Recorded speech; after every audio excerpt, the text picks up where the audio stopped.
Hello, my friend. Welcome to the Believe You Are a Good Mom podcast. I'm Emily Wardrop from Drop the Word Life Coaching, where we help moms of young kids drop power struggle wars to create more peace in their parenting. Do you want to be a good mom? I will tell you the one simple secret of how to be a good mom. You already are. Don't believe me?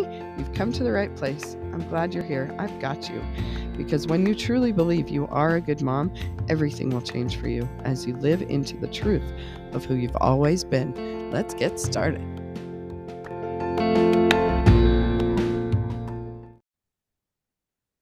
Okay, welcome back to the Believe You Are a Good Mom podcast with Emily Wardrop. That's me. And today we're with Heather Rackham. Hi, Heather. Hey, how are you, Emily? I'm doing great. I shouldn't have asked that question because we've already talked a little bit this morning. That's why I'm laughing. She asked rough me. morning. Yeah, it's been a day. That's all we've got to say about that. But that part of the day is over. The very best part of the day, getting the kids out the door. That's the worst. I used to think bedtime was the worst, but that was because they weren't in school yet. Yeah. So I used to think there's light at the end of the tunnel, but mostly it's just 50-50 everywhere, right? Yeah, so true anyway, story. Hold on. Let's get back to business. Yes, let's. Heather Rackham is the face of the LDS Life Coach directory, right? Yeah. Yep. And the podcast. And so I've had the privilege of being on that podcast a couple times. So this is fun to switch seats and be the interviewer and have Heather be the interviewee, because I hear her every week being the interviewer. So now she's on the hot seat. So fun. It's good for me to be on this side of it too. It's good. Yeah. And I'm going to just pause right there. Hold on. Okay. So we don't edit around here. Anyway, okay. So Heather, introduce yourself. Let's start at the beginning. Oh, thanks, Emily. I'm super fun to be here. I am Heather Rackham. I live just outside of Boise, Idaho, in a smaller community. Kuna is the name of the little town that I live in. I have the privilege. I'm. You can't see me right now, but I'm looking. I have windows that are directly in front of me, and we live on some property. And my sister, that's just younger than me, lives right next door. So our two families share, we're on about 25 acres, and our kids have grown up as siblings for the most part. And there's things about you I didn't know already. That's so fun. I feel so privileged that my kids don't just have me for a mom, but I have 5 sisters, and they call us the moms, and that's really what we are. They have lots of moms, including my mom. So there's and there's lots of dads too, because we're not that kind of Mormons, right? Yes, that's right. Thank you for filling that in. There are lots of dads, and we just have a great time. I have a great relationship with my family, and it's been interesting. One of my sisters, this is kind of a side note, but as I stepped into this coaching world, one of my sisters, they didn't really know kind of what I was digging into at the time, but one of them mentioned to me, "You're different. Something seems different." And that's fun. That's so validating, right? It was. We know it's making a difference, but yeah. So anyway, I've got 4 kids, 2 that are out of the house, 2 that are still at home. One of them is going to be graduating, so soon to just be one child at home, which is kind of strange. We had 4 kids in 5 years, so it was like fast and furious, and just trying to keep fast and furious ejecting them. Yes, we are. So we have a great time. We love anything outdoors. We're coming into like that outdoor season. Yay. So lots of rafting and camping and all that sort of stuff that we love. And so I started coaching, in 2017, I got certified, and I loved it. And I think we'll talk a little bit more as we go about kind of that backstory, what got me into coaching. So I'm not going to go into that, but it's about 2020 where I started doing the directory, the Latter-day Saint Life Coach directory. And I have loved every minute of that because there is so many great coaches, and I'm kind of an introvert. I'm really a homebody, so it really fits well. I get to be social with people like Emily. Oops, I'm hitting my microphone. Get to speak with people like Emily on a frequent basis. And so I kind of get to fill that social need, but I get to be at home and then just kind of be that homebody that I love to be. So anyway, That's the so fun. directory is amazing, and I love rubbing shoulders with everybody there. Yeah, me too. It's awesome. I love hanging out with coaches. That's why I I have all know. these coaches on my podcast, because I just want to spend my time chatting I with know. coaches. I always say people in my family are really grateful that I do this, because they don't really love having the They don't kind of get it. And conversations I love to exactly. have. Uh-huh. So I get to get that all out, and then I can just have, meaningless conversations with my family. Right. Wink, wink, nudge, nudge. Don't That's tell them. right. That's right. Yeah, that's so fun. Okay, well, let's jump in then. Tell us more about how you got into coaching, how it's, helped you, Yeah. changed your life. What, Yeah. So there your was favorite. I feel like I've always had a good marriage, right? It's always been more happy than frustrating and things like that. I also had a relationship in my life that was not like within my family, that was causing me some frustration, and had been for a lot of years. So I'm saying, I had a good marriage, but I didn't know at the time. Well, let me see. Let me back this up a little bit. I was listening to a podcast. Here we go. We're going to start this over again. I was listening to a podcast, and it was a podcast where somebody, a life coach, was talking with another life coach about marriage and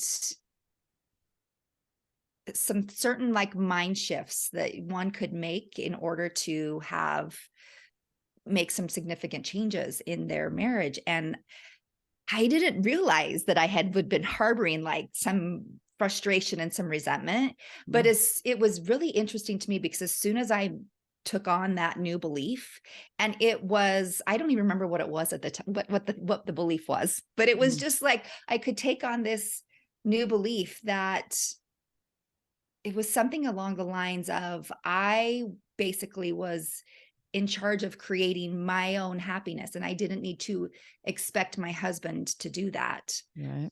And that I could do it on my own. It was like, wait, what? I can do this myself.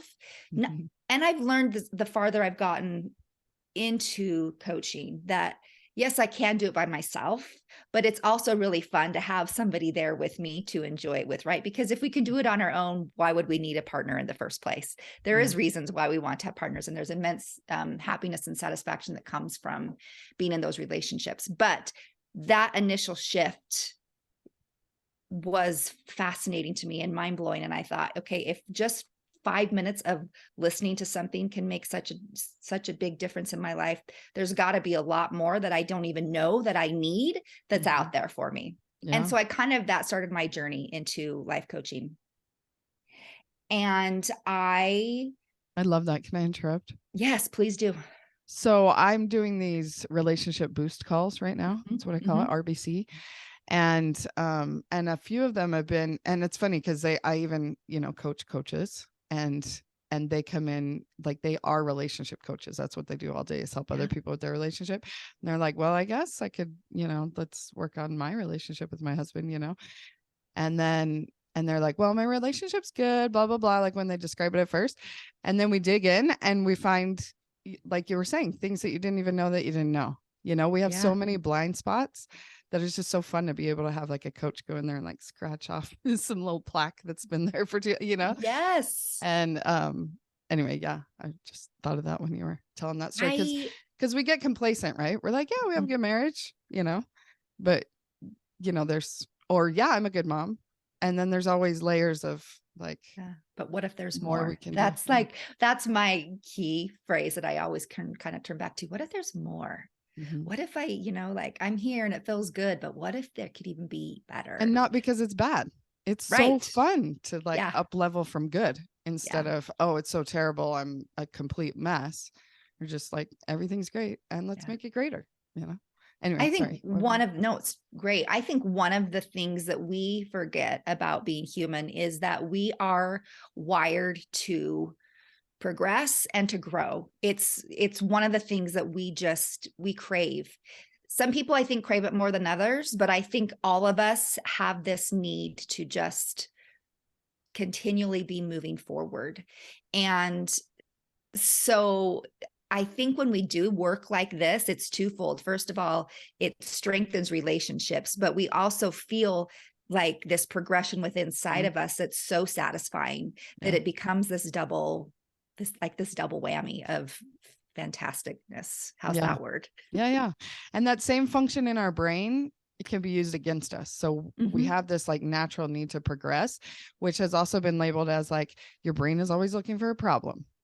Right. Right. And so, like I said, bedtime used to be the worst, right? That was the problem. And now that morning, getting them out the door is the worst. Then I'm like, oh yeah, bedtime's not so bad anymore. It's like, there just always has to be a problem that we're trying to fix. And really that's the function of I think our eternal nature, that like, we know that we're expansive beings and that we're just kind of stuck in this mortality that feels, and people use that word all the time, right? I just feel stuck because we know that we're like made to be expansive, and not that there's anything wrong with us, right? But just from that, growth perspective, we're just we're made for more, and we just get to keep discovering it, which I think is so fun. Which is fun to spin it in a positive light instead of, oh, we're always looking for problems and why are we so negative and why is our brain wired to be negative and all that, Yeah. But it's the same brain. We can just tell the story differently. Like, thanks, brain. Just different sides of the same coin, right? Yeah. So, yeah. So along those lines, I discovered this piece in my marriage that that could still be more. And I think I've evolved about 55 times since then into this different level in my marriage, which I just keep thinking is so fun. So that hasn't stayed stagnant, and I've just really, I've appreciated and welcomed that growth. I'm sitting in this office right now, and there's a couch sitting that's next to me, and I have this vivid memory, and this was what actually propelled me to become a coach. I'd seen the tools of benefiting my life, but I hadn't had the desire to move into anything like that. I was a stay-at-home mom, 4 kids, like I said, perfectly content, like so happy to be home, and I was very fulfilled by that. And I know that's different for everybody, and that's not good or bad. Some people are more fulfilled in doing that than others, and I just happen to find a lot of fulfillment in being at home with my kids. And my youngest was in school, like all the kids were in school, so I was kind of like gearing up for this, like, and now what do I get to do a whole lot of whatever I want during the day, sort of thing, right? And I was sitting on this couch right next to me, and I was reading a book, and it was kind of these steps. This book was talking about, it was a book by Katie Byron Katie. I always say her name backwards. Right? Because it seems Byron like Katie. it should be that way. Byron Katie. And it was basically, in my mind, how I interpreted it was, these are the steps to have Christ-like love for all the people. And it was like, I had this shocking feeling. Now, it wasn't shocking, but it was like this overwhelming feeling come over my body of this is like, this work, this sort of perspective changing work is the sort of thing that makes it possible for us to experience Christ-like love for all the people, even the people that kind of make us crazy. Because up until that point, I had been like, this isn't even possible. Like, we're striving to have Christ-like love for all the people. And I don't know if your listeners are religious. I would assume I don't either, but I talk about Jesus all the time. So okay. But that's something that have been told until that point in my life that I should strive for, is to love everybody like Christ. And I'm like, well, this is just not even possible. Like, that's like, I'm going to have to wait till I die before I can feel that. Because we're like, well, Jesus was perfect, so of course he could. Yeah. But how am I supposed to? Yeah. It felt very unattainable, but I sat on this couch and was completely overwhelmed with, and this is actually possible. Like, it's actually possible for me to experience a feeling of love for people, even when they are making me crazy. Like, it's possible. And And so while I was experiencing this, felt almost like an out of body experience, which I feel like those are gifts, right? It's like Heavenly Father saying to us, you're not there yet, but I want to show you what it can be, right? Yeah. I'm just going to give you this little taste Possibility drop of what you're working for. Yeah. And so I experienced all of that. And then in the next minute, it was like, and you should also like work to be certified and be able to help people experience this same sort of feeling, this same sort of love for other people as you have felt. And I was like, yeah, no, I'm right. perfectly content with what I'm doing. I've never done anything in the business realm. My husband runs businesses and is very successful at what he does. And I enjoy watching him from a distance. I don't want to enter into that field. But it was there. It was there. The seed had been planted, and I like closed my eyes and jumped in with both feet, and here I am. So fun. That was 2017. Yeah. Yeah. That's right when I was finding coaching too. And it took me a long while to heed the call. A little bit longer. But yeah. Well, we're in different phases of life too, right? Exactly. I keep thinking that Heavenly Father led me to something at a time when I didn't know that I was going to need something. Having all of my kids start to, enter school and then start leaving. I mean, so that was 2017. My youngest is a sophomore now. So they were in great, they had been in school for a few years, all of them. And I was getting to the point where I think that I didn't know that I was going to need something to redeem me. I was going to need something to help me survive my children leaving, and to know that I was something without my children. Yeah. Yeah. And I don't know, maybe it's just because I hang out with people that are like decades ahead of where I'm at, that I was like, I needed that sooner, Yeah. And I think it's a really good thing to learn when your kids are little, because I agree. If you find out that you're a person without your kids, once your kids are gone, like if you had figured that out while they were still here, like what difference would that? It doesn't matter. Everyone's on their own journeys, but it's just interesting that because I was talking again to some coach friends yesterday, and they were saying that about, I don't know, kind of giving up the control once their kids were adults, that it's been really hard. And I'm like, I think I've heard that so much that I'm doing it a little too soon. Because literally, like, I could see on my monitor, my baby was upstairs crying, and I'm like, oh, she's having her own experience.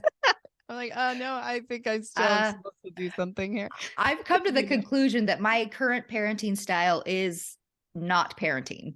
Yeah, I know. And it's a little soon for me to be doing that. Like, I actually do need to still be parenting. So yeah, it's just funny. But I know, it's so fun. But a lot of techniques, it's really fun to learn from like teen coaches and young adult coaches, because I'm like, kids are kids at every age, like they have agency. My kid had agency in the womb. He didn't come out for 11 days. And I'm like, come on, kid. It's been a power struggle since before the beginning, And to be honest, the things that we saw as being needful as parenting skills for teenagers, we need to have those in our tool belt at a much younger age with our children now, right? It's not the same timeline as it used to be. And the world is different. And I often think now, I don't even know that it's appropriate for me to say to my kids, oh, I totally understand what you're going through, because I don't. Like, the world is so different. I can't even. I know. Just with technology. Yeah. So it's so different. Yeah. My kids and I were, my husband's out of town, and my youngest two, just last night, they were like, what should we do? And I'm like, oh, I know. You guys, they had mentioned a while ago that they hadn't seen the movie Grease. And I used to watch that movie all the time when I was young. And you watch it now and you're like, wow, my mom, obviously she's like, this? Yeah, love it. And whatever, it's fine. I'm like, my kids hear much more than this in the world today. Anyway, it probably seems very minute and limited to them. But in Greece, so that we were watching it, and like the kids all come back from summer break, and none of them have talked to each other over the summer. And like, what did you do? We haven't seen you. And I could see my girls like, how come they haven't talked to any of these people over the summer? And how did they not get an update 400 times a day on Instagram of what they've been up to? Right? And I was laughing because like they can't even relate to that anymore. Like they have constant contact with people. They don't have that break and kind of time to reset. And yeah, we always laugh watching Seinfeld how this joke would not be funny nowadays. And mostly because of cell phones. Same thing, like the communication. Like, guys, don't you just pull out your phone and this would not even be an issue, you know? Yeah. Anyway, it's wild. It's wild. It is. So let's go back to the unconditional love. Because I've heard you say lots of times that's the thing that got you into coaching. Yeah. And I love that idea that it's possible, you know, to actually love the way Christ does. And I've heard there's this Sherry Dew quote that charity is not, I mean, in my interpretation of her quote, I mean, I could dig it out, but it's not a thought or a feeling or an action. Like, you know how we like to put things into the model. She basically was like, it's not in the model. It's just the way he is, you know, charity is who Christ is. And I think that we have attributes like that also, that we try to like squeeze into this like mortal model and try to figure out who we are, but we're bigger than the model. We're like eternal beings. We are charity, but we're like shoved in these little mortal bodies that like, and it's fun to try to figure out our mortal bodies. You know, I love the model, like love playing with it. And then I'm like, I think peace is outside the model, or, you know, like you can put it in different places in the model, or it's just sort of a state of being is kind of the way I've come to explain what's like not quite formulated in my brain. Yeah. And I think that what you experienced with unconditional love is like that too. Because that's what charity is, you know? So charity or love or unconditional love, it's just, we're limited by language always, right? How to explain things. But yeah, I was actually journaling this morning, and I was thinking about commitment and how we have commitments to relationships in our lives. And the thought that came to my mind was, I have a commitment with love. And I thought, well, can you have a commitment with a feeling? Like, can you create a commitment with the feeling? And then my thought stream led me to, well, love is God. And so God is love. And so when we have if I am like have a commitment with love, then I have a commitment with God, because it's one and the same thing. And so I like that what you're saying there, because it's like, it's putting love and I think love and peace are they feel different, but I think the fruits of them are often the same. And so I like that, because it's like love is outside of us. It's kind of it's bigger than we are. And we just get to tap into it once in a while. For me, I've like decided that I want to make a commitment with love, that I'm always looking to have more of it in my life. And I don't know if that makes any sense. Committed to having more sounds doable versus like I'm committed to it as in like, am I expecting myself to feel that all the time? Because that's not like happening anytime soon. Like maybe that's what we have to look forward to, but and maybe not too, right? Like I think that we have to be open to the possibility that, or to the thought that we're probably not meant to feel that all the time as well, right? There's going to be times in our lives when we are probably meant to feel anger and sorrow. And, you know, I think we can feel love during those times. Because like they say, love is like the flip side of the same coin, you know, like we wouldn't hurt so much if we didn't love so much. Or my husband likes to say, I wouldn't judge them if I didn't love them. Like, I don't know about that one, but yep. And that's why I'm judging you for judging them, because I love you so much. But yeah, like the love, I love that even in the scriptures. So it's kind of the 50-50 concept validated by Lehi, you know, where he says opposition in all things. I think that's Lehi talking about that. And so of course we want to come from love always, but that doesn't mean we're always going to feel love. And there has to be that opposition in order to like know that the fruit is delicious. We have to have felt the alternative, you know? So if we just were like happy and peaceful and lovely all day long, we wouldn't even know. We'd be fish in water, right? So Right. Yep. So tell me more about combining life coaching tools in the gospel. I guess that's really what we're talking about, but is there any other thing? Because I know you are always fishing this out of other people. That's kind of our whole message as Latter-day Life coaches, is we're like combining the two, but I would love to hear yours. Yeah. This is what I have discovered and has really expanded, I believe, my testimony and my understanding of our divinity and our heavenly parents and our Savior, that where I used to feel like we had the corner on the block, or like we owned, like we had this language, we had this understanding that nobody else knew, right? I learned, and when I speak about that, I talk about the religious faith that I was brought up in, and I'm still a member of the Church of Jesus Christ of Latter-day Saints,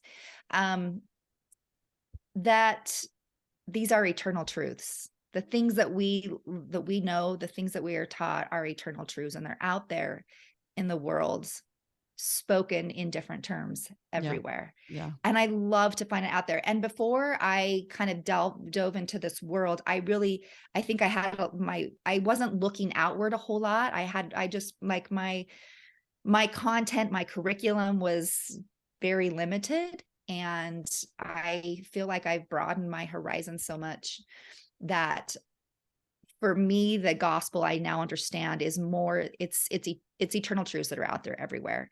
And that's not necessarily answering your question in some way, but for me, that has been the start of a testimony strengthener for me, because I've been able to grasp onto it a little bit better than I could before. Yeah. And I think that perspective is helpful for us not to be freaked out about our kids and the information that they're being bombarded with all the time too, Yeah. Because it was like, we used to feel like we had to like shelter them to make sure they didn't hear any outside perspectives, because that might wreck their faith or whatever. But actually, like, when we understand people who are different than us or have different perspectives than us, then we can learn from their perspective, which can increase our faith or whatever. I mean, yeah, we've all got, it's like, okay, this is kind of random, but what is his name? Tim Ballard, I think is his name. Yeah. You know who that is? Okay. I do. Maybe you can tell us who he is, because I don't know. I mean, I can't tell you the details of who he is, but I know who he is. So right now his big thing is human trafficking, right? And so I just saw this post from him the other day that was so good, because he was like, political party, because he's very into like history and politics and things like that too, but he's like, political party differences don't matter when there's human trafficking going on. Like, let's just focus, instead of civil war, right? Instead of just always fighting about our differences, can we just focus on what we have the same and then go like help the world instead of like, and we have so much more in common than we have apart, I think. And I think that's the other piece. So life coaching, one of the biggest things in coaching is asking questions, right? It's asking questions so that you can answer them. You can go inside of you and find the answers. And I don't think I was very good at asking myself questions before. I didn't even really know how to be inquisitive. I just like took things that I had learned at face value without digging into them. Yeah. And so for me, that's also been kind of the place where life coaching and the gospel of Jesus Christ have intersected for me, because it's taught me to ask questions, which has changed. And not be afraid of asking questions. Yeah. It's changed the way that I study, and it's changed so many different things that I've been able to see, like in asking, in certain questions that I ask myself, I can see that, like what you're saying is that we're so much more alike than we are different. And even understanding that brings us one step closer to that Christ-like love than just always going to judgment. Well, and it's interesting, especially when you mention judgment, because it's like, we actually are all very different. Like when you're coaching someone and you just assume, you kind of fill out the model if it was your brain, and then you ask questions and you're like, oh, that's not what they're thinking at all. And then it like, and even in, how they say in marriage, like marriage is hard enough. Why would you like marry someone with a whole different culture or from a whole different part of the world or something, and it's like people who are very similar are still very different, I think is my point, Yeah. And that's so great, like, why are we all trying to fit into the same box? And I just love to like look at how everyone looks so different and then think about how different they are inside too. Yeah. How different their brains are. And it's so fascinating to coach people and hear the different thoughts that their brains are thinking, because we just assume everyone is the same as us, especially if there's some like big things that are similar, but there's so much intricacy. It's so fascinating, which is really fun. The trick with that, and I've been doing a lot of study lately on the stages of faith, and I'm sure you've heard of that before, but just as how theorists, how we have human development physically and emotionally, and we've heard all the studies on those things. We also have that same development spiritually. And that has been so interesting for me to read and study. And it's important for us to go through the stages. And some of us are scared to let people in our family or ourselves experience some of those stages, because one of those stages is doubt and, perplexity and asking questions. But the very first stage that the theorists say that we go through spiritually is the stage of, it's the first stage, and it's like a me versus them, because we're wired to look for safety, and we learn that from infancy, that this keeps me safe and this doesn't. And that's also part of our spiritual development is, well, this is what I'm taught, and anybody who doesn't believe this is not with me. Like it's us versus them. And so we carry that development with us for the rest of our lives. And so part of the trick is trying to unlearn that, of always trying to put people into those categories. We don't even necessarily know that we're doing it, but that's just what we do, which leads and breeds judgment. And anyway. Yeah. And it's so fun to have like the brain science explain to us what's going on, and it gives us more like grace and compassion for ourselves, that, oh, of course my brain's just working how brains are supposed to be working, and that this is totally normal, and we can phase into the next phase consciously. Absolutely. So fun. Well, like you always say, we could talk about this all day, but I know. I know, so good. Okay, so tell people where they can find you. Well, you can find me basically, the only way you can get direct access to me really is on my Instagram, which is Heather Rackham Coaching. But most of the work that I do is for the Latter-day Saint Life Coach Directory, and that's ldslifecoaches.com. And there's also an Instagram that's LDS Life Coaches, and you can find that there. And they go live every Wednesday with some really fun. We have a podcast to release on Tuesday. There's an Instagram live every Wednesday with great topics. Emily's been on there, and I don't know. It's been a minute. I got to get back on there. We are surrounded by amazing people, and we really love are. it. It's super fun to share them with the world. So So thanks everybody for listening. Thank you, Heather, for being here. Yeah. Thanks for having me. It's so fun. Yeah.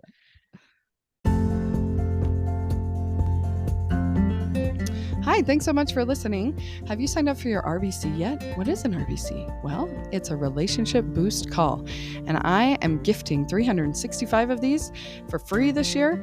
So go to dropthewar.com/appointments to find a time that works for both of us. We'll hop on Zoom for a quick 15 to 20 minutes, and all you got to do is have somebody in mind that you want to improve your relationship with. It's fun, it's easy, it's a good time. You're going to feel amazing afterwards, and no strings attached. Just come on, have a great free coaching call, and then go on your way. And you can come back for as many as you need, because we know it's no one and done around here with relationships.